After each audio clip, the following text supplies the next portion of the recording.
Dear friends, this is Dr. M. Alexander from MAG TNPSC Academy. Let us discuss the key current affairs for November 25th, 2024. A luxury train named Tangater will be launched to explore the tourist destinations of South India. This train will begin its operation from December 14 and will provide a cultural and traditional experience of South India. 80 passengers can travel in the train, which is designed with luxurious amenities. The train is equipped with TV, internet facilities, CCTV cameras, and a bar. Two restaurants will be set up to cater to both international and domestic passengers. The train operating under the theme Pride of Karnataka will travel on a 6-day journey starting from Bangalore and covering destinations like Bandipur, Mysore, Halebeedu, Mangalore, Hampi, Goa and Asian cities before returning to Bangalore. Similarly, the train operating under the theme Jewels of South will start from Bangalore, covering Mysore, Kanjipuram, Mahabalipuram, Tanjavur, Chettinad, Kochi, Cherdala over a 6-day journey and return to Bangalore. In a tense political climate, the winter session of Parliament begins. Recently, the US government filed charges in an American court against industrialist Gautam Adani and others, alleging that $250 million, approximately rupees 2,200 crore, in bribes were paid to government officials in some states to secure solar power procurement contracts during the 2020 to 2024 period. In this session, the central government has listed 16 bills for consideration, including the Waqf Amendment Bill. On November 26th, marking the 75th anniversary of the adoption of the Constitution by the Constituent Assembly, a special session of both houses will be held in the central hall of the old Parliament building. The Sanskrit and Maithili versions of the Constitution will be released, along with a commemorative postal stamp. Additionally, two books, Constitution Making, A Perspective, and The Making of the Constitution and Its Glorious Journey, will also be published. It was in the old Parliament building that the Constitution was adopted by the Constituent Assembly on November 26, 1949, and it came into effect on January 26, 1950. Eknath Shinde's pre-announcement welfare measures implemented 6 months earlier helped turn public dissatisfaction into growing support ahead of the Lok Sabha elections. One significant initiative, the Shinde government's Ladki Behan Yojana, beloved sister scheme, which provides rupees 1,500 monthly assistance to poor women, has created a strong wave of support during the elections. Jharkhand Governor Santosh Gangwar has invited Jharkhand Mukti Morcha leader Hemant Soren to form the government in the state. Following this, Hemant Soren will once again assume office as Chief Minister on November 28.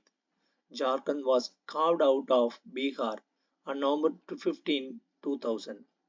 Hemant Soren is set to take oath as Chief Minister for the fourth time.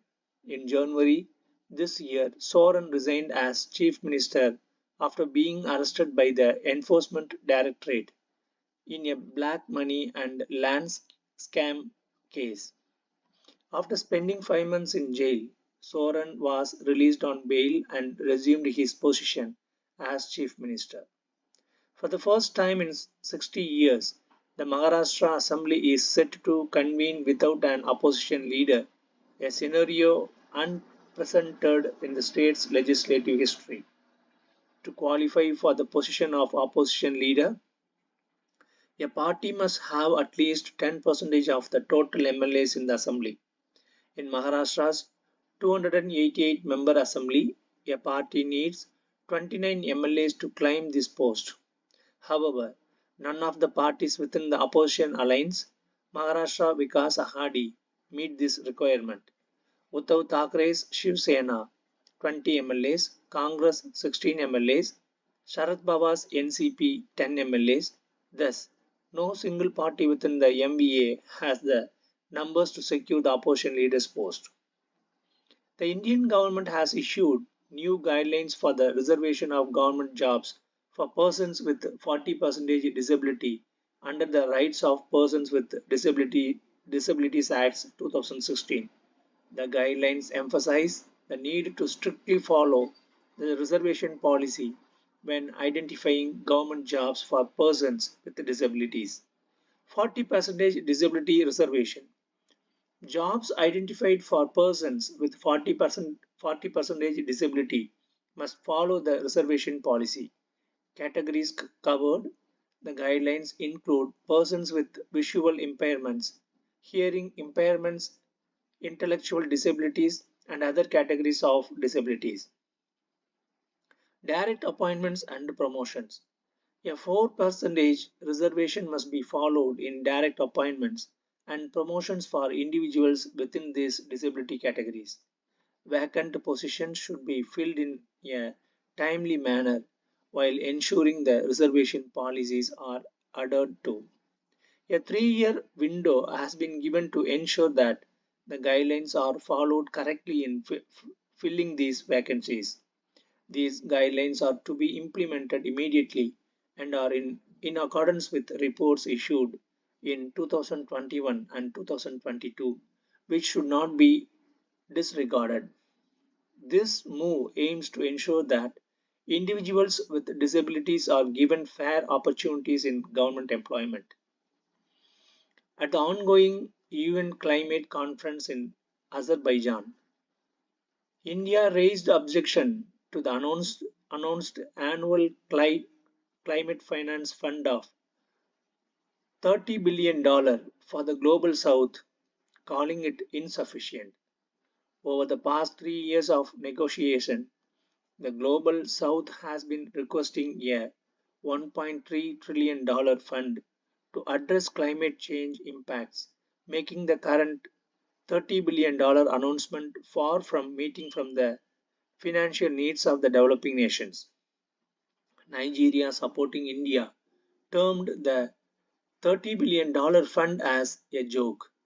Countries like Malawi and Bolivia also expressed their support for India's stance on the inadequate climate finance allocation. The interim government of Bangladesh has recommended reviewing agreements made by former Prime Minister Sheikh Hasina with 7 power generation companies, including India's Adani Group. Meanwhile, sources indicate that the US Securities and Exchange Commission lacks the legal authority to directly issue notices to industrialist Gautam Adani and his relative Sagar Adani concerning fraud allegations. Such notices can only be served through formal diplomatic channels. Under the Kalinger Loan Assistance Scheme, micro entrepreneurs and small enterprises can apply for benefits through branches of Tamil Nadu Industrial Cooperative Bank, that is Taiko Bank, operating under the Tamil Nadu's government Department of Micro, Small and Medium Enterprises. Loans of up to rupees 20 lakh will be provided at a highly subsidized interest rate of 7%. This new scheme aims to support micro production enterprises by offering term and working capital loans against immovable property as collateral. Prime Minister Modi announces Young Leaders Summit in Delhi as part of an initiative to bring youth without political backgrounds into public life. Prime Minister Narendra Modi announced the Young Leaders Summit in the developed India to be held on January 11th and 12th next year, Delhi. The summit will take place at Bharat Mandapam, Delhi, with around 2,000 youth participating in person, millions of youth from across the country will join virtually, the Prime Minister stated. The announcement was made during the Man Ki Baat radio program where the Prime Minister addresses the nation on the last Sunday of every month. In the 116th episode aired on November 24, the Prime Minister shared key updates and initiatives. January 12, 2024 marks the 162nd birthday anniversary of Swami Vivekananda, celebrated as National Youth Day. Prime Minister Modi emphasized that this occasion will be celebrated in a grand manner with the Maha Kumbha of young thinkers in Delhi forming part of the summit. The number of NCC cadets has increased from 1.4 million in 2014 to over 2 million now. Female cadet participation has risen from 25% to 40%. Highlighting the Tree in Mother's Name campaign, Prime Minister Modi shared that over 1 billion trees have been planted under this program. Praising Chennai's Koodugal Foundation, the Prime Minister lauded their efforts in building 10,000 sparrow nests over 4 years, leading to an increase in sparrow populations in rural areas. Prime Minister Modi also appreciated Sriram Kobalan of Chennai for establishing Prakrut Arivagam, a children's library with over 3,000 books. These initiatives reflect the growing focus on youth empowerment, environmental conservation, and community driven development. In the head of the old city of Srinagar, Jammu Kashmir, Ghulam Muhammad Jas, an elderly craftsman, is diligently engaged in creating traditional musical instruments at the age of 83. His small house, located on the banks of the Jhelum River, is where he continues his intricate work, which has been passed down through generations. Jas is a skilled artisan known for handicrafting traditional musical instruments such as the santoor, sitar, rabab, and sarangi. He is the eighth generation in his family to carry on this craft, making him the last person in his lineage to do so. In recognition of his expertise and contributions to preserving this art, the Indian government honored him with the prestigious Padma Shri Award.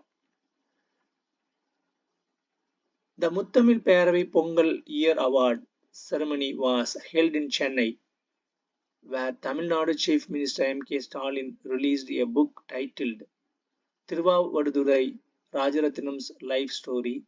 During the event, the Kalanyar Award was presented to actor Satyaraj, the Rajarathinar Award to Tirupamburam DKS Meenakshi Sundaram, the EL Selvam Award to Andal Priyadarshini, the Isai Selvam Award to Gayatri Krishnakumar, the Nadaswaram Selvam Award to Tirukadayur DSM Umashankar, the Tavil Selvam Award to Swami Malai Sri Gurunathan, the Gramiam Kalachelvam Award to T. Somasundaram, and the Natyam Kalasevam Award to Parvati Ravi Kandasala. In the IPL 2025 season action, Indian wicketkeeper batsman Rishabh Pant was bought by Lucknow Super Giants for a whopping 27 crores. This marks the highest ever bid for a player in the history of the IPL action, making Rishabh Pant one of the most sought after players for the upcoming season. In Uttar Pradesh, Sambal district, three people lost their lives in a shooting during violence that erupted in the protest against a survey being conducted at the Jama Masjid. Increase in violence against women. According to the National Commission for Women, approximately 26% of women in India have experienced domestic violence at least once in their lifetime. Every 2 hours, a woman is driven to suicide or harassed for dowry. Every 40 minutes, a woman becomes a victim of sexual assault. Violence against women is not limited to sexual crimes but extends to severe physical harm, as evidenced by numerous high profile cases such as the 2012 Nirbhaya gang rape, the Asifa gang rape, and the Priyanka Reddy gang rape. In 2023 alone, between January 1st and December 31st, the police registered 6 million crimes, of which 4,28,278 cases were related to crimes against women. Uttar Pradesh, the most populous state in India, ranks first in crimes against women, followed by Rajasthan and Maharashtra. The patriarchal mindset that forces violence often stems from societal conditioning during childhood. Despite legislative measures such as the Dowry Prohibition Act of 1961, Section 498A introduced in 1983 to combat dowry harassment, dowry demands persist. According to a recent World Bank report, dowry continues to be exchanged in 95% of marriages in rural India. Police records from the past year indicate that, on average, a dowry death occurs every 77 minutes. November 25th is observed as the International Day for the Elimination of Violence Against Women, raising awareness about this pressing issue and advocating for stronger measures to protect women's rights and safety. The Indian Navy's sail training ship INS Tarangini participated in a joint sail training exercise with the Italian sail ship Americo Vespucci off the coast of Kochi. During this exercise, both ships conducted various sail training maneuvers together, showcasing their maritime skills and fostering international naval cooperation. Thank you.